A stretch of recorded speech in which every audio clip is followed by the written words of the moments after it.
안녕하세요. 이번 영상에선 미디어 금식에 대해서 얘기를 해볼까 합니다. 크리스천이라면 한 번쯤은 들어봤거나 실천해보신 분들도 계실 텐데요. TV나 컴퓨터, 스마트폰 같은 미디어물들을 끊고 영적인 성장을 도모하는 거라고 보시면 되겠습니다. 저희는 현재 엔터테인먼트가 넘쳐나는 세상에 살고 있습니다. 특히 스마트폰이 상용화되고 나서부턴 단 한순간도 지루해질 틈이 없게 됐는데요. 과거엔 TV를 보려면 거실로 가서 봐야 했고, 원하는 프로그램도 방영 시간에 맞춰서 봐야 했습니다. 또한 정해진 방송 시간이 있어서 12시가 지나면 자연스럽게 TV를 꺼야 했습니다. 그리고 게임을 하기 위해선 오락실이나 PC방 같은 데를 가야 했지만, 이제는 언제 어디서든 손안에서 모든 걸 즐길 수 있게 됐습니다. 컴퓨터나 콘솔로 게임을 즐길 경우 멀리 나가지 않아도 집에서 온라인으로 세계 각지에 있는 유저들과 게임을 즐기는 게 가능해졌습니다. 시간과 장소의 제약만 없어진 게 아니고 컨텐츠의 양 또한 거의 무제한이라고 할 만큼 넘쳐나게 됐는데요. 과거와 달리 요샌 매달 셀 수 없이 많은 게임들이 출시되고 있고, OTT 서비스 같은 경우 영화나 드라마, 예능, 다큐멘터리 같은 컨텐츠들이 너무 방대해서 이제는 어떤 걸 봐야 할지 고르는 게 어려워지는 선택 장애까지 생기는 지경에 이르렀습니다. 추가로 유튜브를 통해 1인 미디어 시대가 열리면서 이전과는 비교할 수 없을 정도로 많은 볼거리들이 넘쳐나고 있습니다. 요새는 이런 현상에 대해서 우려의 목소리를 내는 사람들이 점점 생겨나고 있는데, 유튜브에서나 혹은 서점에서도 이런 주제와 관련된 영상이나 책들을 심심찮게 찾아볼 수 있습니다. 버스나 지하철을 타면 열의 9은 스마트폰에 집중하고 있는 걸 볼 수 있는데요. 스마트폰이 없던 시절에 저희는 책을 읽거나 지나가는 바깥 풍경을 보기도 하면서 생각을 정리하는 시간을 가지곤 했었습니다. 하지만 이젠 손안에 있는 작은 화면에 집중하느라 그마저도 안 하게 됐습니다. 심심할 틈이 없어졌지만 한편으론 더 소중한 것들을 놓치고 있는 게 아닌가 생각해보게 됩니다. 가장 우려가 되는 건 저희의 신앙과 건강이라고 할 수 있겠습니다. 설명을 진행하기에 앞서서 잠시 도파민에 대해서 짚고 넘어가야 하는데, 도파민은 저희가 잘 알고 있다시피 쾌락이나 중독 그리고 보상과 관련된 신경 전달 물질입니다. 사실 도파민이 우리 몸에서 하는 일은 굉장히 복잡하고 다양합니다. 또한 우리 몸에 꼭 필요한 물질이라서 항상 적정량이 있어야 합니다. 하지만 오늘날 저희가 직면하고 있는 문제점은 도파민이 너무 과잉 분비되고 있는 시대에 살고 있다는 겁니다. 이런 현상의 이면엔 더 바빠지고 피곤해진 현대사회가, 그리고 거기서 살아가는 현대인들이 극심한 스트레스를 풀기 위해서 더 높은 자극을 필요로 한다는 슬픈 현실이 있습니다. 저희 뇌는 계속되는 자극에 노출되면 해당 자극에 대한 역치가 점점 더 커져서 더 큰 자극을 원하기 마련인데요. 요새 미디어에서 보여주는 내용들이 예전에 비해서 훨씬 더 폭력적이고 선정적인 컨텐츠들로 가득 차 있는 건 사실 우연이 아닌지도 모르겠습니다. 이렇게 큰 자극에만 노출된 뇌는 이것보다 낮은 자극엔 반응을 잘 안 하게 됩니다. 지루하게 느끼고 흥미를 못 느끼게 되는 거죠. 하지만 자극이 크다고 저희한테 좋은 건 절대 아닙니다. 사실 자극이 약할수록 저희에게 더 유익한 것들이 많다는 걸 종종 발견할 수 있습니다. 저희가 상식적으로 알고 있으며 대부분 직접 경험해 본 적이 있을 거라고 생각되는데요. 어렸을 적 과일을 먹기 전에 사탕이나 과자를 먹어버렸고, 그 결과 과일이 맛없게 느껴져서 안 먹게 된 경험이 있으실 겁니다. 사탕이나 과자는 정제된 설탕을 써서 자극이 강한 반면, 과일은 자연스러운 맛이라 상대적으로 자극은 약한 편입니다. 하지만 어떤 게 건강에 좋은가라고 묻는다면 당연히 후자일 겁니다. 또 예를 들어 방금 전까지 신나게 게임을 한 다음에 바로 가족들과 대화를 나눠보거나 독서를 해보시기 바랍니다. 아마 재미가 하나도 없을 텐데요. 게임이 주는 자극에 비하면 가족들과의 대화나 독서는 다소 심심하게 느껴지기 때문입니다. 여기저기 때려부수는 호쾌한 액션 영화나 불륜이나 이혼, 학교폭력 같은 자극적인 내용으로 가득 찬 드라마를 보고 난 다음에 성경책을 펼쳐보면 어떨까요? 역시나 재미가 하나도 없을 겁니다. 읽고 싶어지지도 않을 거고요. 만약 저희가 이렇게 과잉 분비되는 도파민을 줄이고 자극의 역치를 낮추는 작업을 한다면 후자로 예를 들었던 건강한 음식이나 가족들과의 시간, 독서, 그리고 영적으로 충만해지는 성경 말씀 읽기가 재미있어질까요? 자기계발 서적에서 자주 언급되는 신경가소성이라는 단어가 있는데 단어에서 알 수 있듯이 가공 중에 있는 플라스틱처럼 뇌도 고정돼서 가만히 있는 게 아니라 저희가 어떻게 생각하고 행동하느냐에 따라 변한다는 개념입니다. 저희가 안 좋은 습관을 계속해서 유지하면 뇌에는 이 행동과 관련된 신경망들이 철도처럼 깔리게 되는데 기간이 길어질수록 이 신경망들은 더욱 견고하게 자리 잡게 됩니다. 그래서 오래된 습관이나 중독이 끊기가 힘든 거고요. 하지만 뇌의 신경망들은 가소성이 있어서 다시 좋은 습관으로 저희 생활을 개선해 나간다면 시간이 걸리더라도 결국엔 바뀌게 됩니다.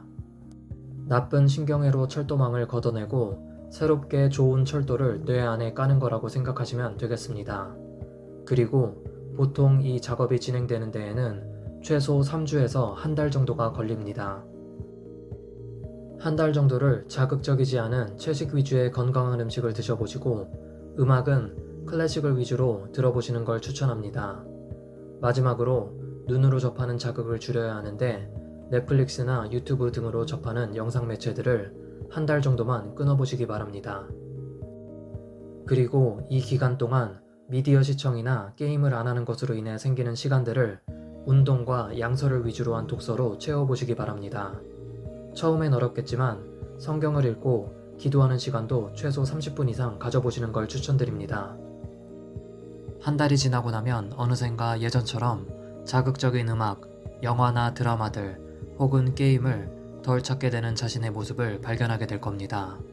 그리고 이런 생활을 몇 달 혹은 몇 년을 하게 되면 이젠 자극적인 엔터테인먼트를 접해도 더 이상 끌리지 않게 되는 경지에 다다르게 될 겁니다.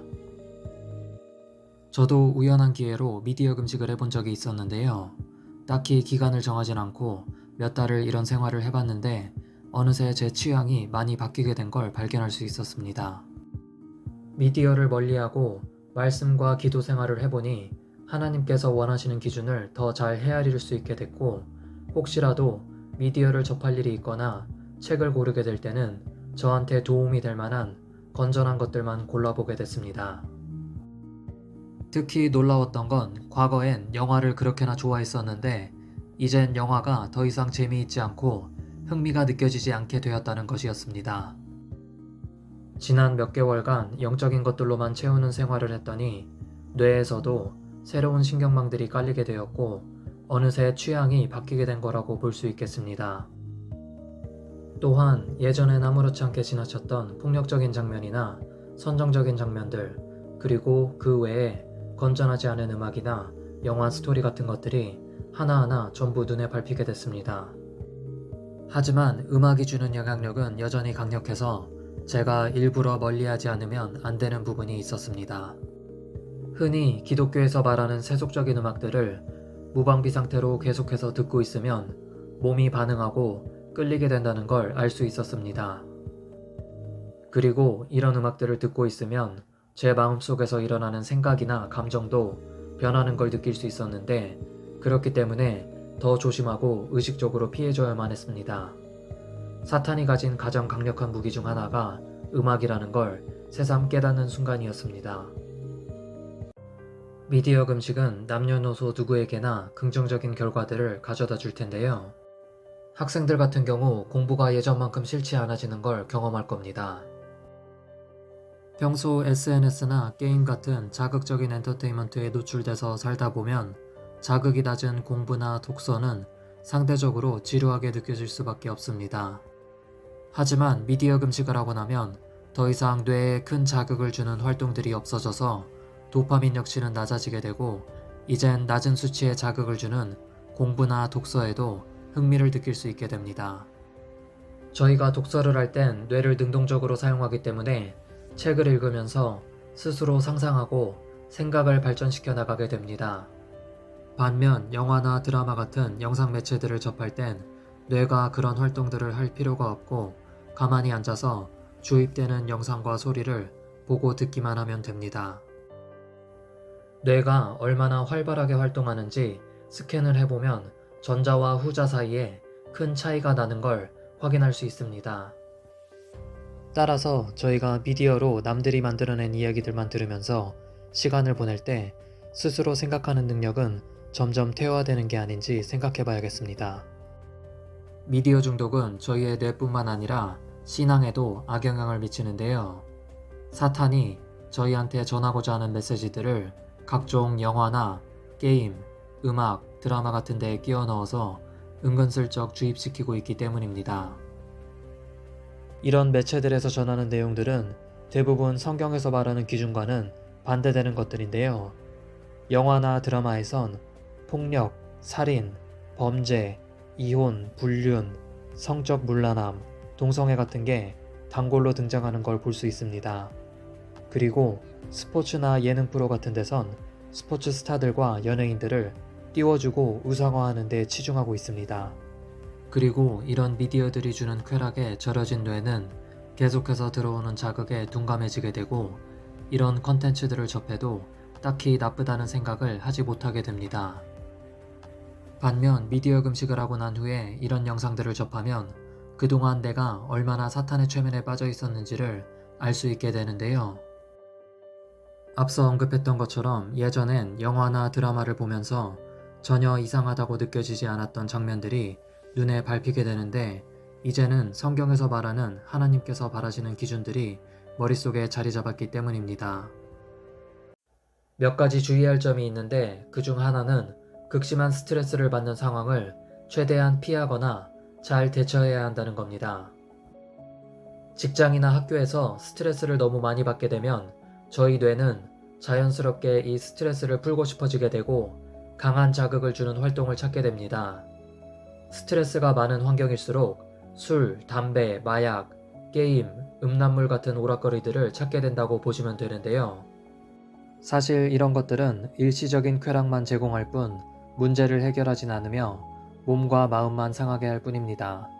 그래서 스트레스를 받는 상황들을 인지하고 내 마음속에서 일어나는 감정들을 잘 다스릴 필요가 있겠습니다. 스트레스를 받았을 때 시편에서 다윗이 그랬던 것처럼 말씀을 읽고 기도하면서 하나님께 나아갈 수 있기를 추천합니다. 와닿지 않는 얘기로 들리시겠지만 경험해보시면 마음의 평안도 얻고 인생의 문제에 대한 해결책이나 실마리들도 찾게 될 겁니다.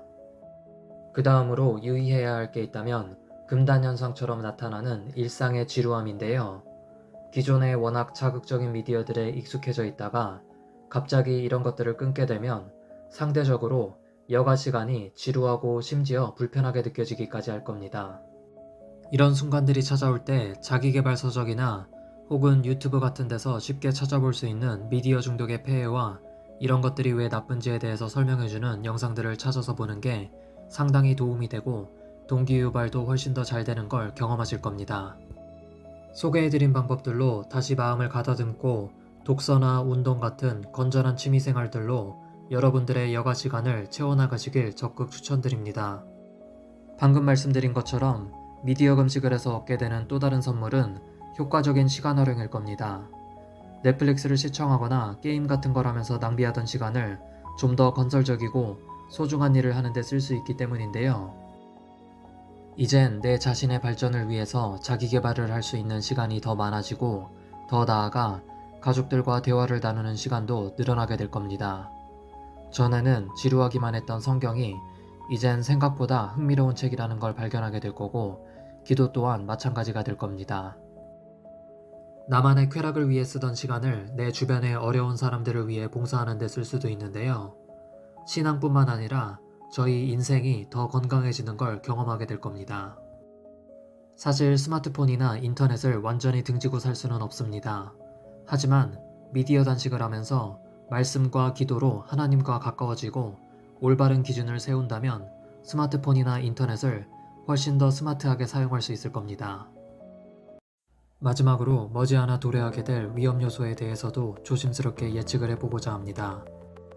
현재 스크린과 스피커를 통해서 접하는 시각적 그리고 청각적 자극만으로도 수많은 사람들이 불건전한 쾌락에 빠져드는 걸 볼 수 있는데요. 나중에 VR 기술이 더 발전해서 SF 영화에서처럼 실제 같은 경험을 할 수 있는 날이 도래하면 상황은 더 심각해질 것으로 판단됩니다. 이런 기술을 통해서 인류는 지금과는 비교도 안 될 정도로 더 강한 자극들에 노출될 거고 훨씬 더 깊은 쾌락의 늪에서 헤어나오지 못할 것으로 보여집니다. 이미 게임이나 영화, 드라마 같은 매체를 통해서 간접 경험을 어느 정도 하고 있지만 지금보다 더 실제 같은 가상현실 속에서 살인이나 범죄, 불륜, 동성애 같은 것들을 실제처럼 경험해 볼 수 있을 겁니다. 그리고 엔터테인먼트 업계에서 가상현실 기술들을 적절히 활용한다면 이런 활동들을 했을 때 오는 감정이나 오감으로 느껴지는 감각들을 왜곡되거나 과장되게 유도하는 것도 충분히 가능할 겁니다. 특히 성인물 업계에선 이미 발빠르게 VR 같은 가상현실 기술 산업에 박차를 가하고 있습니다. 상용화되면 이전과는 비교할 수 없을 정도로 강력한 유혹거리가 될 거고 인류는 더 깊은 타락의 길로 들어서게 될 것으로 보여집니다. 수많은 사람들이 비루한 현실보다 환상적이고 매력적인 가상의 세계에 푹 빠지게 될 거고 저희가 실제로 챙겨야 할 현실은 외면당한 채 방치되는 상황도 벌어질 텐데요. 더 나아가 이런 것들에 빠져서 사탄이 원하는 메시지들을 전부 흡수하고 쾌락 속에서 빠져나오지 못하게 되면 저희는 결국 가장 중요한 구원마저 잃게 될지도 모르겠습니다. 이런 날들이 오기 전에 미디어 금식을 하고 말씀과 기도로 여러분들의 몸과 마음이 무장되어 있기를 기도하겠습니다.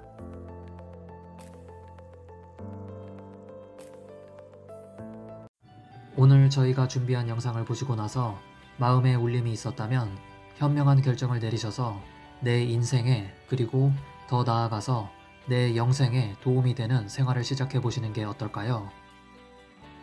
미디어 곳곳에 깔린 사탄의 덫에서 벗어나서 더 가치 있는 일에 시간을 투자하는 걸 추천합니다. 지금까지 즐겨오던 영화나 게임만큼 자극적이진 않아도 여러분들에게 훨씬 도움이 되고 더 깊이 있는 그리고 더 오래 지속되는 행복을 가져다 줄 겁니다.